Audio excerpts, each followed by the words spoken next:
चलिए, तो unit 5 chapter coordination compounds. Coordination compounds किसके ऊपर बेस्ड है? A nature of bonding known as coordinate bond, covalent bond की specialised branch. Simple covalent bond में क्या होता है?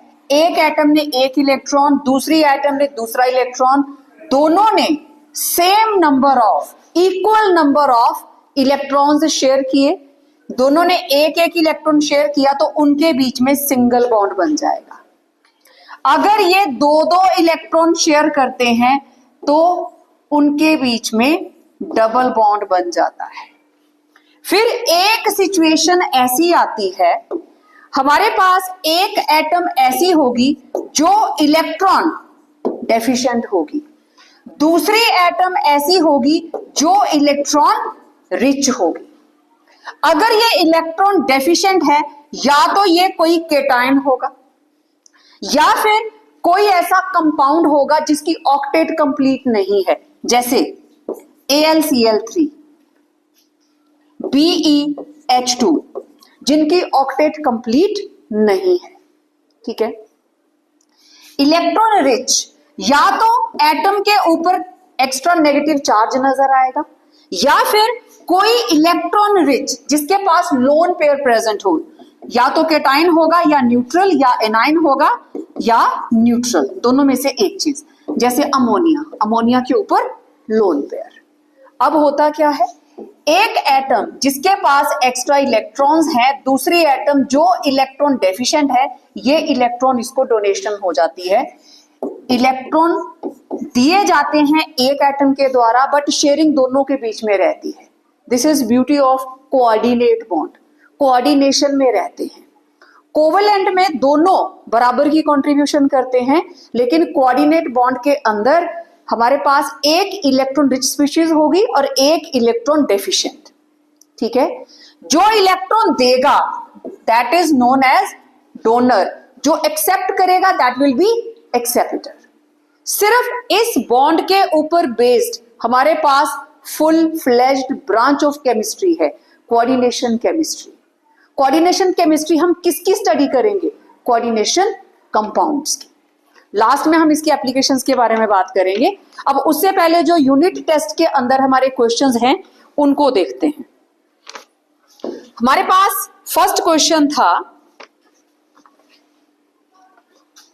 इट वाज CrNH3, अमोनिया कितने हैं?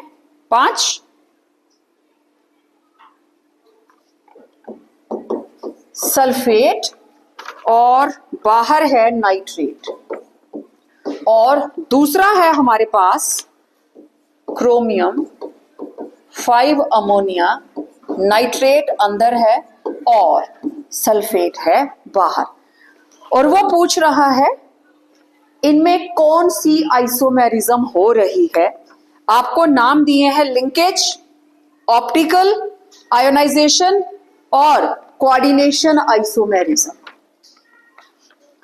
जब ये टूटेगा कैसे? CrNH5SO4, कोऑर्डिनेशन सफियर अलग, और जो आयोनाइजेशन सफियर के बाहर है NO3 नेगेटिव। यहां पे -2 सल्फेट, -2 नाइट्रेट, -1 तो क्रोमियम के ऊपर charge, +3 ammonia is 0। This is -2, -1, +3 net charge -1, cation and A9. यहां पे भी सेम, -1, +3, -2 नेट चार्ज +2। जब ये टूटेगा it will give CrNH3 पेंटाअमीन, NO3 net charge 2 positive plus SO4 2 negative. इस वाले कंपाउंड के अंदर प्रेसिपिटेशन किसकी होगी? नाइट्रेट की। और इसमें किसकी होगी? सल्फेट की।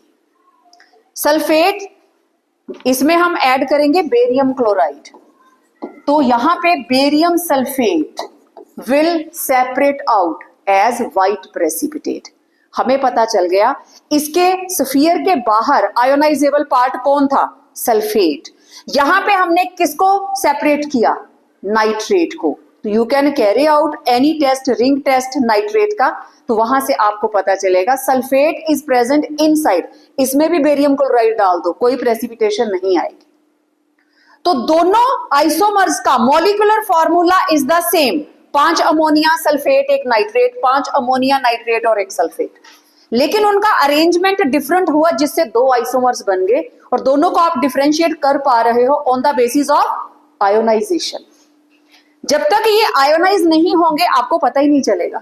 आयोनाइज हुए तो आपको पता चला स्फीयर के अंदर कौन है और स्फीयर के बाहर कौन है। तो कौन सी आइसोमेरिज्म हुई? Ionisation isomerism. तो ऑप्शन इट वाज सी। अच्छा, लिंकेज आइसोमेरिज्म कैसे होगी? लिंकेज, लिंकेज मतलब लिंक करना, लिंक करना मतलब कोऑर्डिनेशन बॉन्ड के थ्रू जुड़ना। तो उस केस में सारा कुछ सेम रहेगा। मान लेते हैं, हम ले लेते हैं कोबाल्ट, कोबाल्ट के साथ लगाए मैंने 5 अमोनिया और 1 लगा दिया साइनाइड। आगे मैं इसको कंप्लीट नहीं कर रही हूं। Cyanide is -1, 0, this is +3, net charge +2, ठीक है। और मैंने इसका दूसरा कंपाउंड अमोनिया, और यहां मैंने क्या लिख दिया? NC। फर्क क्या है? इसका नाम कैसे होगा? यहां साइनाइड किस तरीके से कनेक्टेड है? Through C, it will be cyano. यहां कैसे है? Through N, coordination through carbon, coordination through nitrogen, इसे क्या बोलेंगे? Isocyano. या आप दूसरा तरीका क्या लगाते हो? Either it is cyano C, cyano N। दोनों में फर्क कहां से आया? लिंकेज ऑफ लाइगेंड से, लिंकेज ऑफ लाइगेंड से। सिंपलेस्ट कॉम्प्लेक्स उठाइए आप अपनी मर्जी से। मैंने यहां अमोनिया लगाया, आप वाटर लगा लो, दैट हार्डली मैटर्स। जब तक लिंकेज, आप नाम नहीं लिख रहे हैं, वो भी साइनाइड की ही फॉर्म है, वो भी साइनाइड की ही फॉर्म है, CN। अब ये कौन सा लाइगेंड है? This is ambidentate ligand, monodentate ligand which can coordinate through 2 different donor atoms। 2 अलग अलग साइड से कोऑर्डिनेट कर सकता है, उसे क्या बोलते हैं? एम्बीडेंट ligand, ठीक है। जैसे साइनाइड हो गया, और SCN, it can coordinate through S, it can coordinate through N। और कौन सा होता है? NO2, it can coordinate through N, it can coordinate through O। जब N के थ्रू हुआ इसे क्या बोलते हैं? Nitro O। इसे क्या बोलते हैं?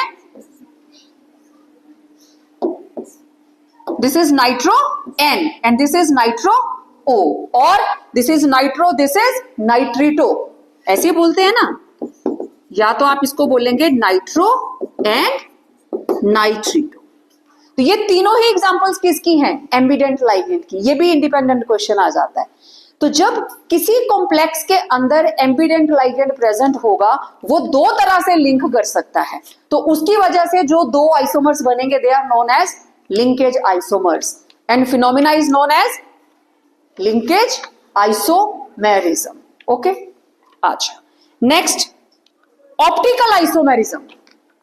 जब हमारे पास 2 डेक्स्ट्रो और लीवो, अब ये कोऑर्डिनेशन कॉम्प्लेक्स ऐसा होगा जिसके अंदर या तो 4 अलग और 2 अलग तरह के लाइगेंड्स प्रेजेंट होंगे, so that they can give rise to dextro and laevo form. Cis trans हो गए तभी तो डेक्स्ट्रो और लीवो फॉर्म के अंदर आएगा, ठीक है। तो ऑब्वियसली ऑप्टिकल आइसोमेरिज्म नहीं है ये। Then coordination isomerism. Coordination isomerism कहां पे होगी? जब दोनों ही लेफ्ट और राइट दोनों क्या होंगे? Complex ions. जिसमें कैटायनिक और एनायनिक दोनों ही कॉम्प्लेक्स फॉर्म में होंगे। पहले वाला पोर्शन किसका होगा? कैटायन का, और दूसरे वाला किसका होगा? एनायन का। ठीक है, तो मैं ले लेती हूं यहां पे, let it be CO, cobalt के साथ मैंने लगा दिए 6 अमोनिया, नेट चार्ज +3। अगली साइड मुझे ऐसा कॉम्प्लेक्स चाहिए जिसका नेट चार्ज क्या होगा? -3। ओके, ये 0 और ये है +3। यहां मैं ले लेती हूं क्रोमियम, क्रोमियम के साथ मैंने लगा दिए 6 साइनाइड्स और इसका चार्ज है +3। नेट क्या आ गया? -3। हो गया कैटायन और एनायन। अब कोऑर्डिनेशन कैसे चेंज होगी? कोबाल्ट के साथ क्या लगा है? कोबाल्ट के साथ कौन से लाइगेंड्स लगे हैं? अमोनिया। और क्रोमियम के साथ एक्सचेंज कर दीजिए। अब क्या होगा? अमोनिया के साथ कौन लग जाएगा? कौन लग जाएगा? क्रोमियम। और साइनाइड के साथ कौन लग जाएगा? कोबाल्ट। इसका नेट चार्ज +3, इसका नेट चार्ज -3। ये कौन सी हुई? Coordination isomerism. क्लियर बात? ठीक है, क्लियर हो गया सबको? सिंपल सा एक एक एग्जाम्पल हर आइसोमेरिज्म का आप लोगों को सोचकर रखना है। सिंपल बना के चलिए, कंफ्यूजन वाली बात ही नहीं है। एक आपने लिख लिया, दूसरे में क्या करना है? इसको यहां ले आओ और इसको आगे ले जाओ। अमोनिया को उठा के आगे नहीं लेके जाना, क्योंकि ये किस जगह पे प्रेजेंट है? कैटायन की जगह पे। और बाय कन्वेंशन हमेशा कोऑर्डिनेशन कॉम्प्लेक्स भी हम किस तरीके से लिखते हैं? पहले किसको लिखेंगे? कैटायन को, और बाद में किसको लिखेंगे? एनायन को। क्लियर? कोऑर्डिनेशन आइसोमेरिज्म को एक्सप्लेन करना है। It arises when both cationic and anionic parts are complex, there is exchange of ligands. ठीक है, अब ऐसा भी नहीं है, आप लोग 2 अमोनिया 2 साइनाइड को भी आगे पीछे कर सकते हो, लेकिन करना इस तरीके से है कि पॉजिटिव और नेगेटिव बना रहे। अगर 3 साइनाइड उधर 3 इधर कर दिए तो वो भी न्यूट्रल हो जाएगा, वो भी न्यूट्रल हो जाएगा। ठीक है, नेक्स्ट क्वेश्चन। स्कैंडियम, स्कैंडियम के साथ लगे हैं 6 water, hexa aqua scandium, net charge 3 positive. It is, 4 options हैं, कलर और मैग्नेटिक बिहेवियर के बारे में पूछा है। Let's see. स्कैंडियम का atomic number 21, configuration 4s2 3d1। तो स्कैंडियम जब 3 पॉजिटिव बना, यहां 0 यहां +3, तो 3d0 आया। Okay, no unpaired electron. अगर अनपेयर्ड इलेक्ट्रॉन नहीं है, इसका मतलब कलरलेस और डायामैग्नेटिक। एक भी अनपेयर्ड इलेक्ट्रॉन होता तो ये क्या रहता? Coloured and paramagnetic. क्लियर हो गया आंसर? अब बताओ ऑप्शन कौन सी है? B, colourless and diamagnetic. चीजें सारी इंटररिलेटेड है, इनऑर्गेनिक वाला ही चला हुआ है। नंबर ऑफ अनपेयर्ड इलेक्ट्रॉन्स निकाल लीजिए, अगर है तो it will be coloured and paramagnetic. ठीक है, नेक्स्ट असर्शन। ट्रांस, आगे आपको bis ethylene diamine dichlorido cobalt 3 positive is optically inactive. Check करते हैं असर्शन सही है या नहीं। Cobalt bis ethylene diamine dichlorido, net charge plus. Net charge +1 होने का मतलब दिस इज -1, दिस इज 0, -2, तो ये कितना होगा? +3। ठीक है, ओके। अब ये मेरे पास आ गया ट्रांस। हमें बनाना है ट्रांस।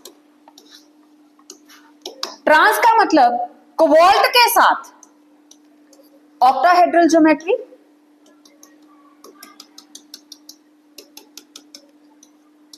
दो क्लोरीन लगे हैं, ये दोनों एक दूसरे से क्या होंगे? ऑपोजिट। ट्रांस ऐसे ही बनेगा।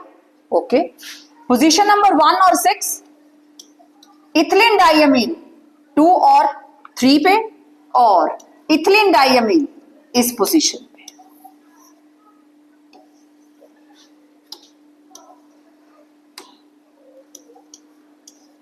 नाउ दिस इज ट्रांस, ये दोनों ऑपोजिट, ये दोनों opposite. This is position number 1 2 3 4 5 and 6, ऐसा ही होता है। अब ये है ट्रांस, ओके। अब मैंने इसके बीच में रख दिया मिरर। ऑप्टिकल एक्टिविटी कहां से पता चलेगी? इसकी जो मिरर इमेज आएगी, चेक करते हैं वो सुपर इम्पोजेबल है या नहीं। ये रहा कोबाल्ट, 1 2 3 4 ट्रांस में लगे हैं। इसको अगर मिरर में देखेंगे तो ऐसे ही दिखेगा। क्यों भाई? ऐसा ही दिखेगा।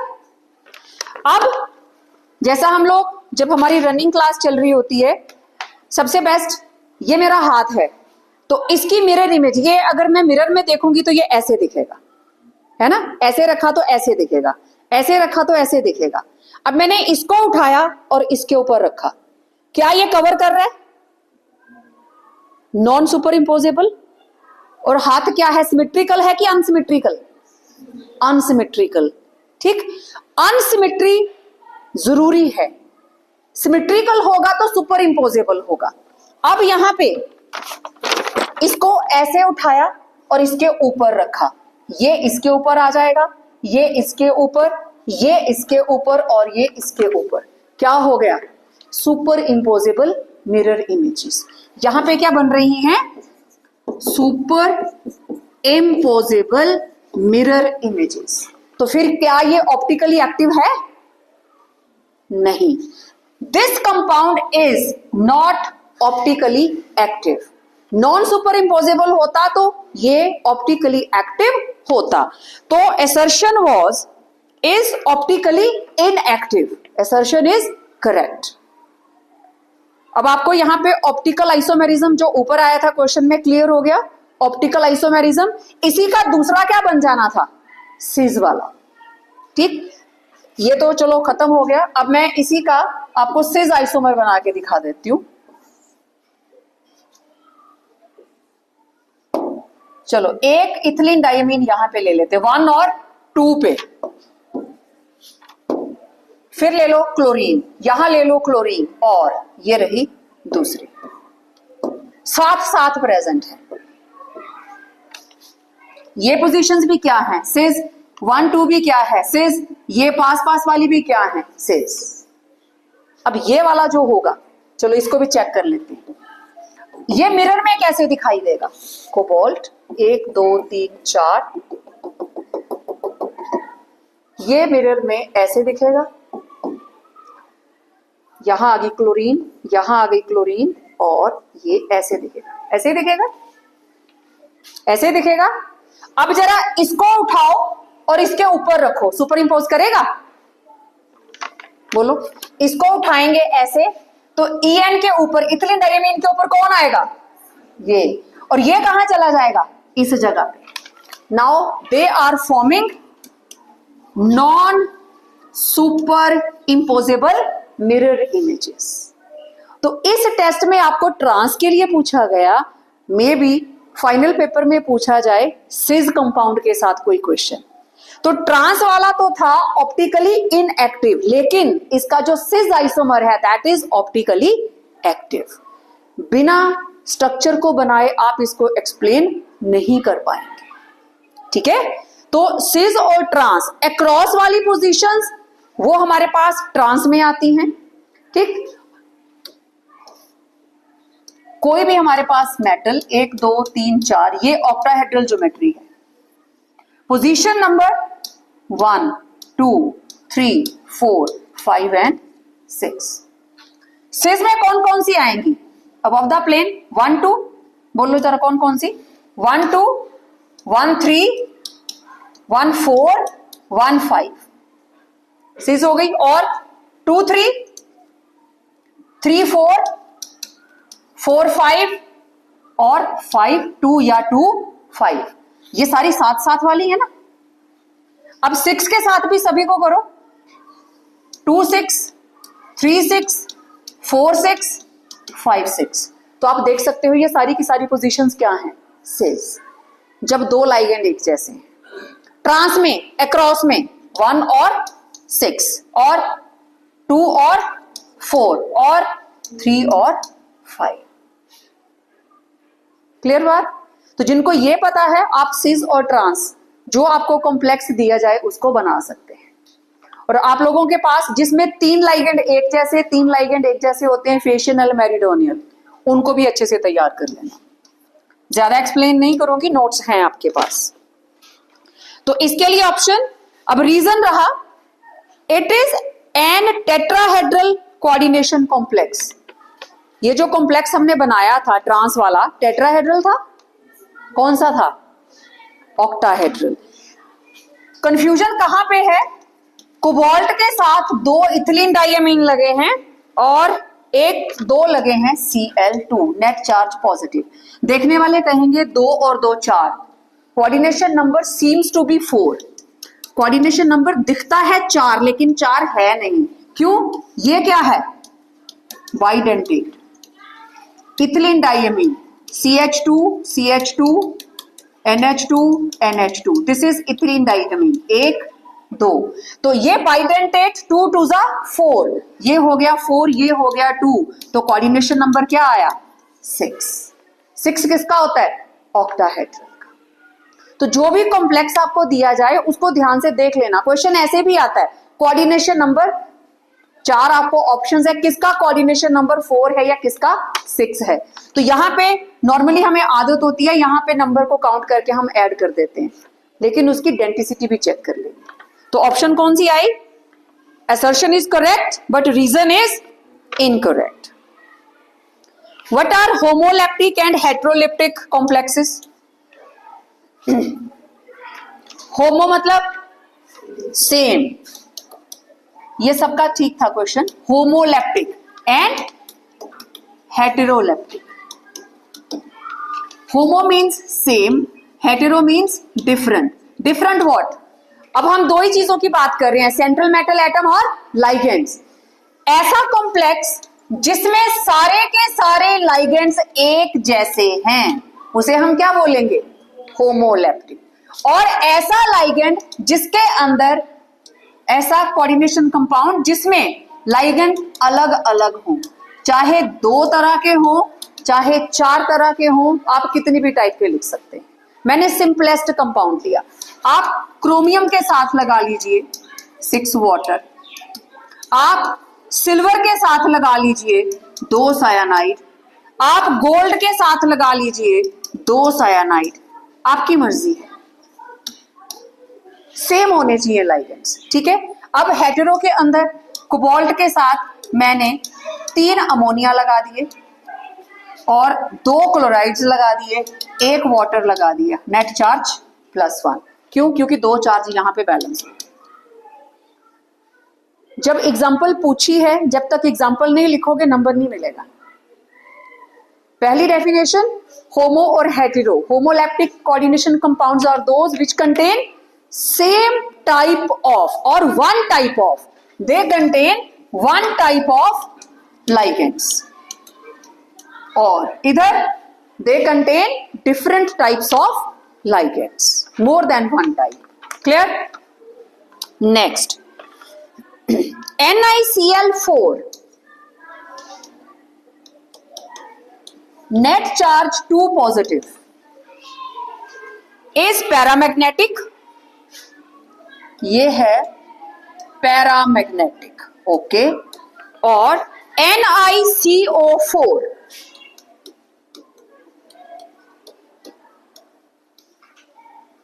it is diamagnetic, और इसकी ज्योमेट्री गिवन है टेट्राहेड्रल, इसकी ज्योमेट्री भी गिवन है टेट्राहेड्रल।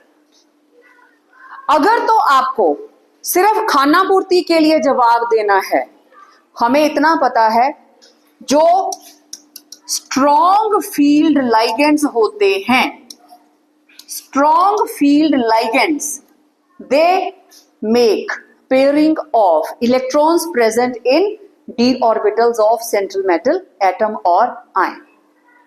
उनकी वजह से पेयरिंग हो जाती है, पेयरिंग हो जाएगी, they will form low spin complexes. Pairing होगी तो स्पिन कम बचेगी।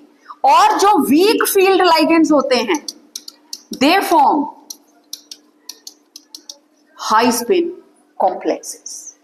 क्वेश्चन भी था ना। अब ये क्यों बनाते हैं? आपने एक दो लाइनों में कहानी लिख दी।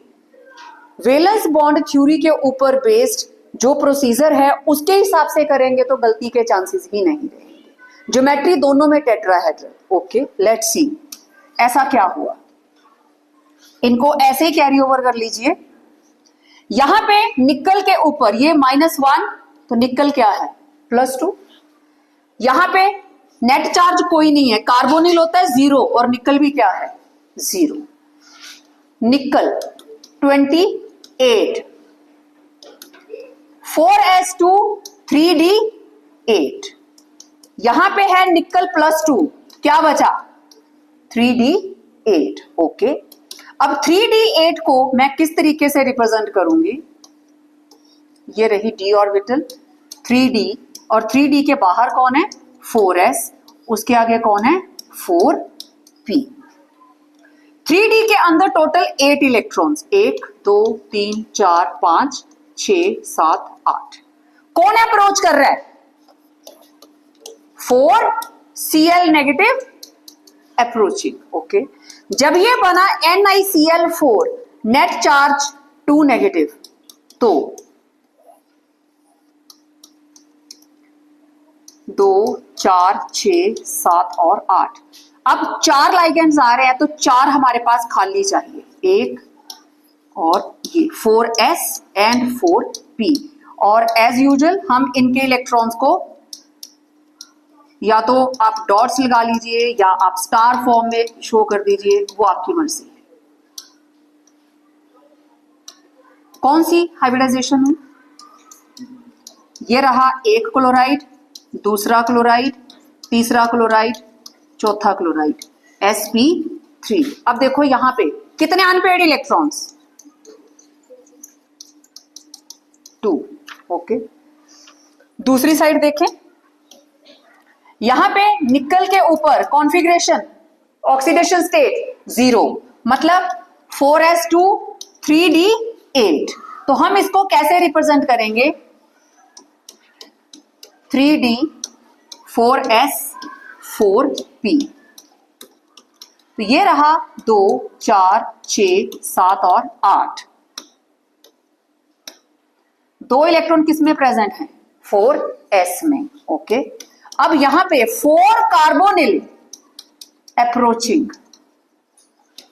Electrons get paired in d orbitals of nickel, क्योंकि कार्बोनिल क्या है स्ट्रॉन्ग फील्ड लाइगेंड। अब मेरे पास जिस वक्त बना NiCO4 तो यहां पे टोटल कितने इलेक्ट्रॉन्स थे 8 और 2 10। टोटल कितने इलेक्ट्रॉन्स हो गए 10। यहां कितने थे 8, क्योंकि 2 चले गए थे +2 था। यहां निकल क्या है 0, तो 8 + 2 10। ओके, ये रहा हमारे पास 3d।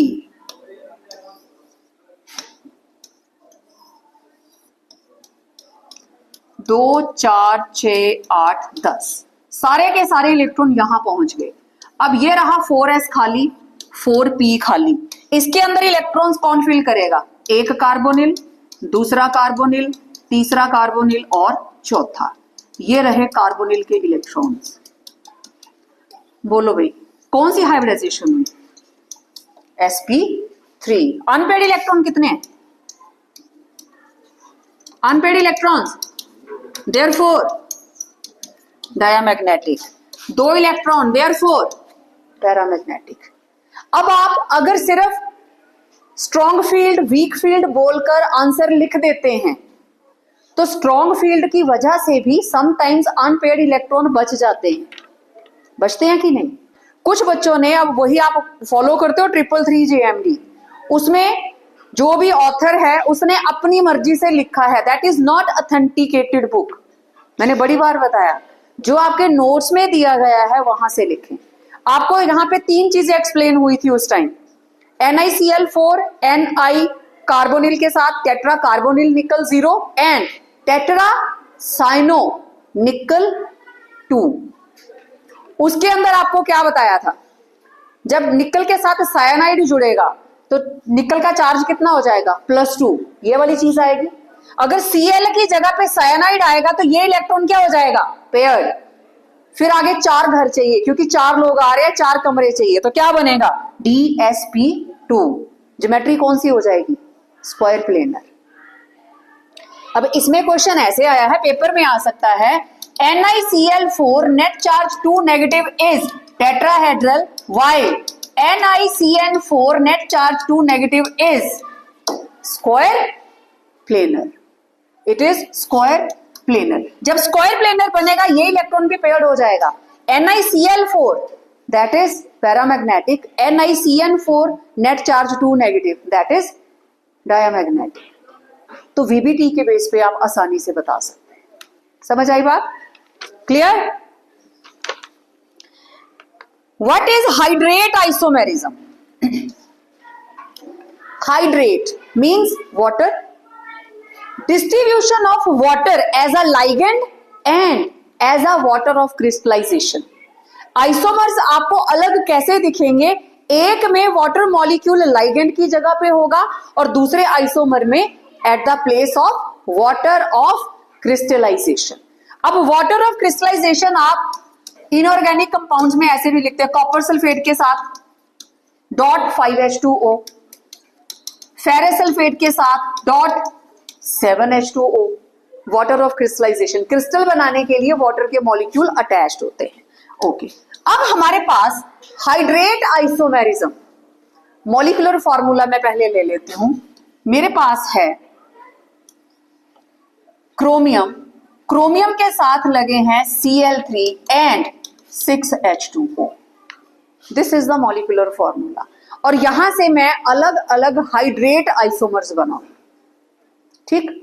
ये हमारे पास बेसिक मॉलिक्यूलर फॉर्मूला। ओके, सबसे सिंपलेस्ट, क्रोमियम के साथ मैंने 6 के 6 वाटर अंदर लगा दिए और Cl3 लगा दिए बाहर। It will be of which colour, violet. ये होगा वॉयलेट कलर में, रंग भी अलग अलग हो जाएगा। दूसरे केस में मैंने क्या किया, क्रोमियम एक वाटर मॉलिक्यूल कम कर दिया, लेकिन अंदर लाइगेंड कितने चाहिए, 6, तो बाहर से एक क्लोरीन अंदर आ गई। That will fulfil primary as well as secondary valency. बाहर कितने क्लोरीन्स बचे, 2, डॉट एक वाटर कैसे चला गया, water of crystallization. It will be of light green colour, ये होगा light green. This is of violet colour. Okay, next एक और, क्रोमियम के साथ एक और वाटर मॉलिक्यूल बाहर ले जाओ, 2 क्लोरीन्स अंदर आ गई, 1 क्लोरीन बाहर, कितने वाटर बाहर आ गए, it will be of dark green colour. कहां पे दिक्कत है, कुछ बच्चे कैसा लिख रहे हैं, वाटर यहां लगा दिया, क्लोरीन आगे कर दी, नहीं। जो हमारा कोऑर्डिनेशन स्फीयर, ये हमारा पूरे का पूरा कोऑर्डिनेशन कंपाउंड है। लाइगेंड के अंदर, इस स्फीयर के अंदर वाटर प्रेजेंट है एज लाइगेंड 5 और एक चला गया बाहर एज वाटर ऑफ क्रिस्टलाइजेशन। इन आइसोमर्स की डिफरेंशिएशन ही ऐसी है। लाइगेंड कैसे प्रेजेंट है, attachment of ligand inside the coordination sphere and outside as ionization sphere. जो कोऑर्डिनेशन स्फीयर के बाहर है that is ionization part. Clear, ठीक है। 2 एप्लीकेशंस ऑफ कोऑर्डिनेशन कंपाउंड्स, इसको सबसे लास्ट में करते हैं। One more question, Fe hexa aqua iron 2 positive and hexacyano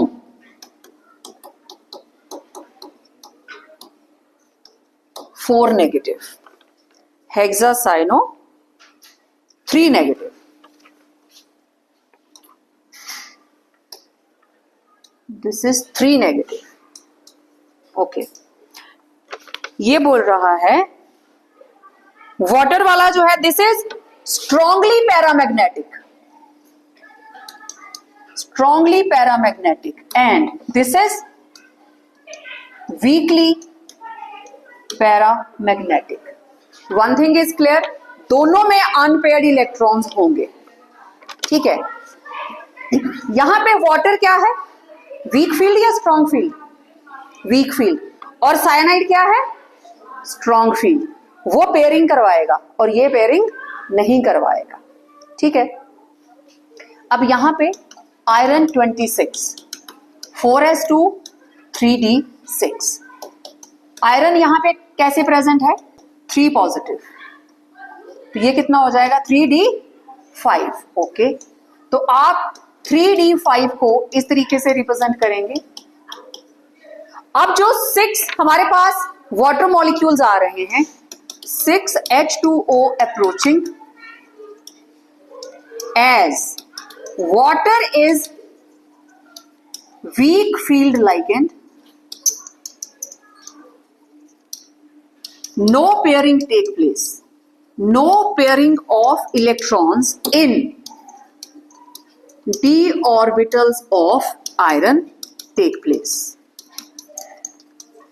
तो यहां पे अनपेयर्ड इलेक्ट्रॉन कितने बचे, 5, ठीक है, 5 अनपेयर्ड इलेक्ट्रॉन्स। इतना लिखने के बाद ये लिख लिया आपने, और उसके बाद जिस वक्त आयरन के साथ 6 वाटर कंबाइन कर गए, क्या सिचुएशन होगी हमारे पास, डी के अंदर होंगे 5 इलेक्ट्रॉन, यहां पे 3d 4s 4p खाली है, 4s 4p 4d। अब जो 6 वाटर मॉलिक्यूल्स आ रहे हैं, 1 2 3 4 5 और 6,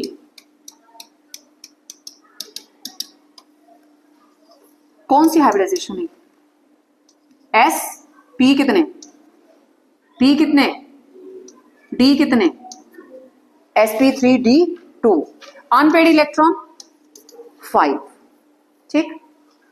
ये मैंने जानबूझकर बनाया। ये कौन सा कॉम्प्लेक्स बना, इनर ऑर्बिटल या outer orbital, outer orbital. Okay, अब दूसरी साइड देखते हैं। यहां पे भी आयरन क्या है, +3, ये हमारे पास बचा, एक स्टेप में स्किप कर रही हूं, यहां पे 3d5, 1 2 3 4 5 3d, और 4s 4p हमारे पास खाली है।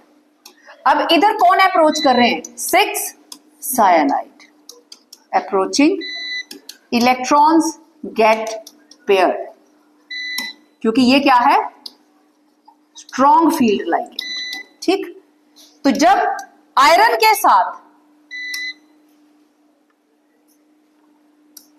के साथ कंबाइन कर गए 6 साइनाइड्स, नेट चार्ज 3 नेगेटिव, तो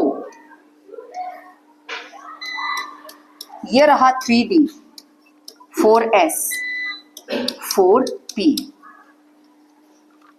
कितने इलेक्ट्रॉन्स हैं, 5, पेयरिंग हो गई 2 4 5। अब ये कमरा खाली हो गया, यहां एक साइनाइड, दूसरा साइनाइड, तीसरा साइनाइड, चौथा साइनाइड, 5वां और 6ठा। कौन सी हाइब्रिडाइजेशन, पहले कौन यूज हुआ, कितने डी, कितने एस, एस कितने, पी कितने, D2 sp3, ऑक्टाहेड्रल। कौन से वाली, आउटर और इनर, कौन सा कॉम्प्लेक्स बना, डी कौन सी यूज हुई, अंदर वाली, this is inner orbital and this is outer orbital. Question ये था, अब यहां पे अनपेयर्ड इलेक्ट्रॉन्स कितने आ गए, 1, यहां कितने हैं 5, 5 है, therefore this is highly paramagnetic. n into n plus two under root, निकाल के बता दो। n into n plus two under root, value निकाल के बता दीजिए। अब यहां से ये मैंने जानबूझकर थोड़ा एक्सटेंड किया। वीक फील्ड लाइगेंड क्योंकि पेयरिंग नहीं करवाते हैं तो mostly they form outer orbital complex. Strong field ligand pairing करवा देते हैं तो उनके लिए डी के 2 कमरे खाली हो जाते हैं, तो वो कौन सा बनाएंगे? Inner orbital complex. जो स्ट्रॉन्ग वाले हैं they will form inner orbital complex, और जो वीक वाले हैं they will form outer orbital complex. Statement के साथ भी आ सकता है, ट्रू है या फॉल्स है, तो थोड़ा सा उसको सोच के देख लेना। वैलेंस बॉन्ड थ्योरी, अब इसमें एग्जांपल्स भी साथ साथ ही हो गए कि हम कैसे इनको लिखते हैं, इनका स्ट्रक्चर भी आ सकता है। कोई 2 इस तरह से कोऑर्डिनेशन कंपाउंड्स देखकर मैग्नेटिक प्रॉपर्टी की बात आती है, शॉर्टकट नहीं मारना है, इसको पूरे तरीके से सॉल्व कीजिए। आमने सामने करना है क्योंकि शीट आपकी लेंथ वाइज होती है, तो आप आमने सामने करें, that is much much better. Comparison भी हो जाता है और हमें पता भी चल जाता है हम सही जा रहे हैं कि गलत। Clear? Okay, next ambient ligands हो गया। IUPAC नेम ऑफ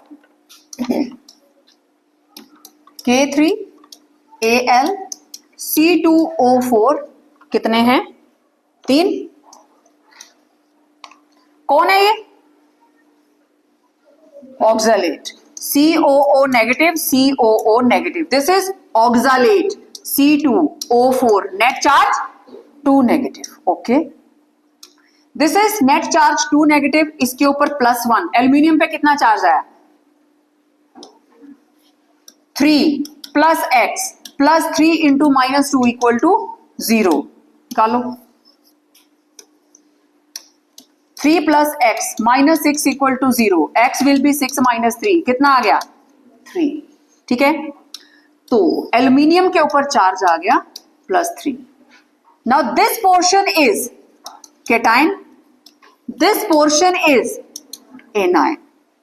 ठीक है, केटाइन और एनाइन जैसे हमने लिखा होता है NaCl, तो आप लिखते हो सोडियम, थोड़ा सा स्पेस छोड़कर क्लोराइड। केटाइन और एनाइन में थोड़ा सा स्पेस छोड़ना होता है। ओके, अब केटाइन में कौन है? पोटाशियम। सिर्फ फर्स्ट अल्फाबेट कैप में होगा पोटाशियम, केटाइन का काम खत्म। हम कभी भी केटाइन और एनाइन के जो सबस्क्रिप्ट में नीचे नंबर दिया होता है उसको मेंशन नहीं करते। आगे चलते हैं, कोऑर्डिनेशन सफियर आ गया, बोलो। Tri oxalato, negative ligands and with O।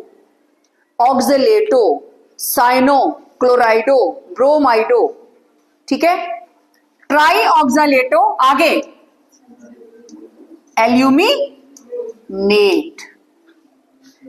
A9 के अंदर सेंट 8 एल्यूमिनेट। आगे अगला स्टेप ब्रैकेट, ब्रैकेट के अंदर रोमन के अंदर उसकी ऑक्सीडेशन स्टेट लिखी जाएगी। ठीक, अच्छा अब मैं एक और कंपाउंड ले रही हूं, दिस इज कोबाल्ट। अब कोऑर्डिनेशन कॉम्प्लेक्स वाला पोर्शन क्या है?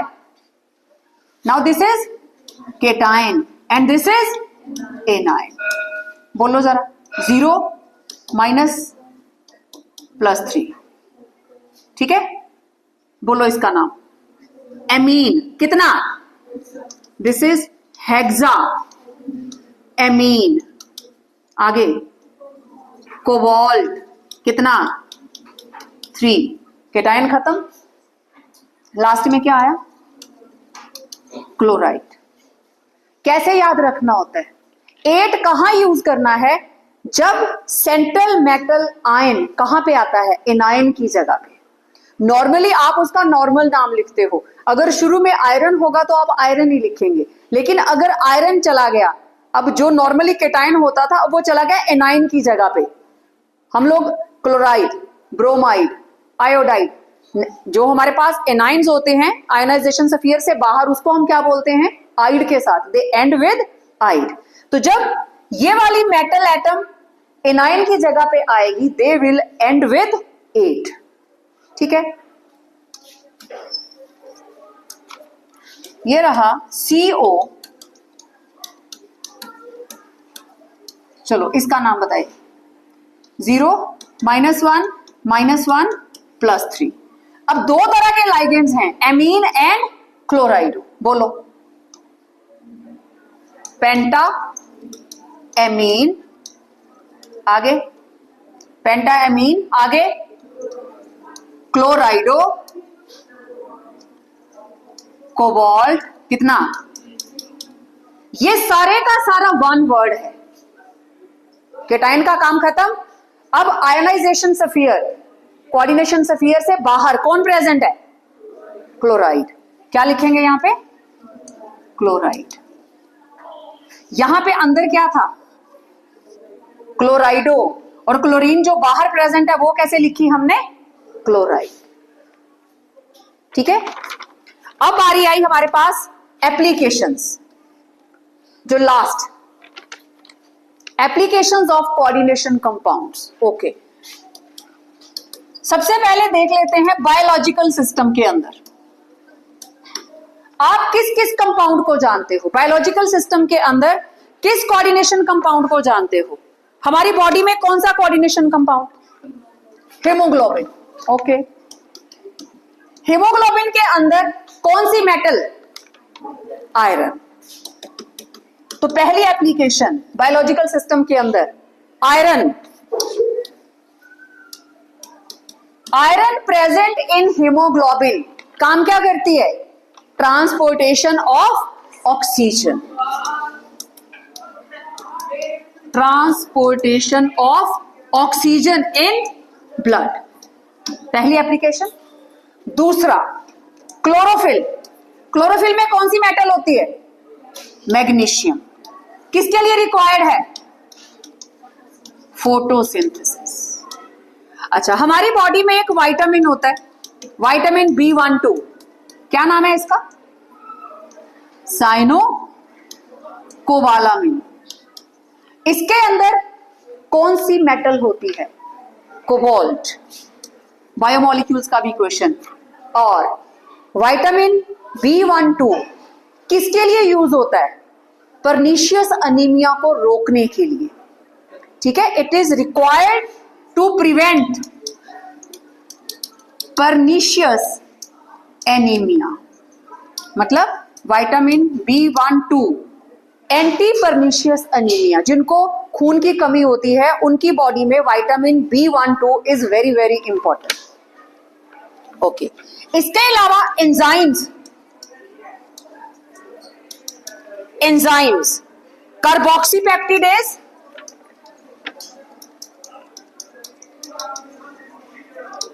Carboxypeptidase A and carbonic anhydrase.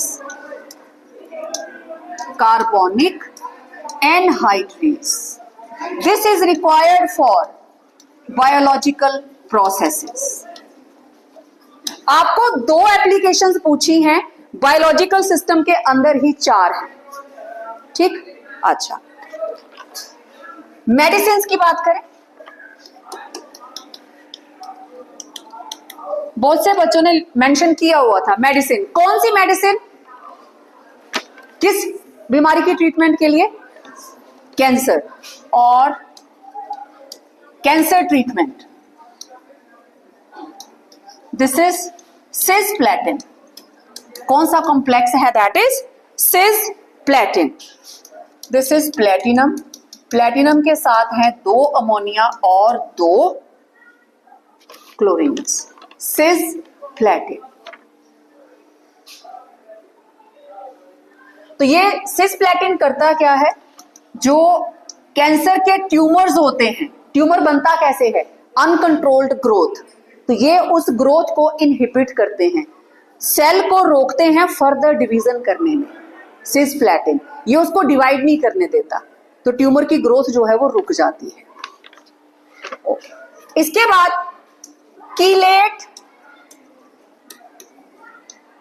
Therapy. सबसे best compound EDTA, ethylene diamine tetra acetate. जब ये किसी मेटल के साथ कंबाइन करता है रिंग लाइक स्ट्रक्चर बनाता है जिसे हम क्या बोलते हैं, कीलेट। तो इन मेटल्स को बाहर निकालने में ये हेल्प करता है। मोस्टली किसी को पॉइजनिंग हो गई है ना, कोई पॉइजन ऐसा खा लिया, आर्सेनिक था या कोई और मेटल थी उसके अंदर, EDTA जाएगा बॉडी के अंदर भेजा और वो आर्सेनिक के साथ जो भी हमारे पास होगा उधर, तो ethylene diamine tetra acetate CH2 N CH2COO negative, CH2COO negative, same इधर भी CH2COO नेगेटिव, 1 2 3 4 5 और 6 ऐसे क्लॉ टाइप स्ट्रक्चर बनाएगा कि मॉलिक्यूल जो है उसके बीच में आ जाएगा, जो भी मेटल है पॉइजनस वो बीच में आ जाएगी। और EDTA का हमारे जो मेटाबॉलिक प्रोसेसेस हैं उसके ऊपर कोई फर्क नहीं पड़ता। तो किसी को पॉइजनिंग हो जाती है तो ये वाला मेडिसिन, क्योंकि हम मेडिसिन की बात कर रहे हैं, EDTA is given to the patient as medicine और वो बॉडी से बाहर निकाल देता पॉइजन को, उसके साथ कंबाइन कर जाएगा जाके। और ये हमारे पास और भी कंपाउंड्स जैसे वाटर थेरेपी के लिए भी यूज करते हैं। पानी के अंदर आर्सेनिक है, मर्करी है, लेड है, उसको हटाने के लिए भी कीलेट थेरेपी की जाती है। ओके, इंडस्ट्रियल लेवल के ऊपर, अब इंडस्ट्री के अंदर क्या क्या है, सबसे इंपॉर्टेंट इलेक्ट्रोप्लेटिंग। मार्केट के अंदर कितने सारे ऑर्नामेंट्स हैं जो सिल्वर जैसे दिखते हैं, गोल्ड जैसे दिखते हैं, उसके ऊपर प्लेटिंग की होती है। बहुत हाई लेवल की कंपनी सब बना रही है गोल्ड प्लेटिंग ज्वेलरी, ठीक। तो गोल्ड ज्वेलरी के लिए जो भी सिल्वर ज्वेलरी के लिए साइनाइड्स के कंपाउंड, ये रहा सिल्वर का कंपाउंड, ये रहा गोल्ड का compound, these are coordination compounds of silver and gold with cyanides, ठीक है। बाद कैटालिसिस, बहुत सारे कंपाउंड्स हैं जो एज अ कैटलिस्ट यूज होते हैं। Wilkinson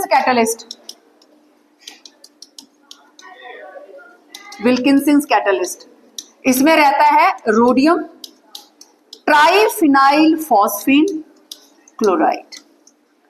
this is used as a catalyst for reduction. Photography के अंदर sodium hypo solution, sodium thiosulphate, उसको मिक्स किया जाता है। आपको पता होगा फोटोग्राफी की प्लेट के ऊपर सिल्वर की कोटिंग होती है और वो बना देता है S2O3, net charge 3 negative. Photography के अंदर ये वाला हाइपो सिल्वर के साथ कंबाइन करके ये वाला कंपाउंड बनाएगा। तो एप्लीकेशंस बहुत सारी हैं, आपको बायोलॉजिकल याद रह जाती हैं, वेल एंड गुड। मेडिसिन की याद रह जाती हैं, अगेन वेल एंड गुड। कई बार MCQ में आ जाता है कौन सा compound, coordination compound cancer treatment में यूज होता है, that is cisplatin. So it was all about coordination compounds.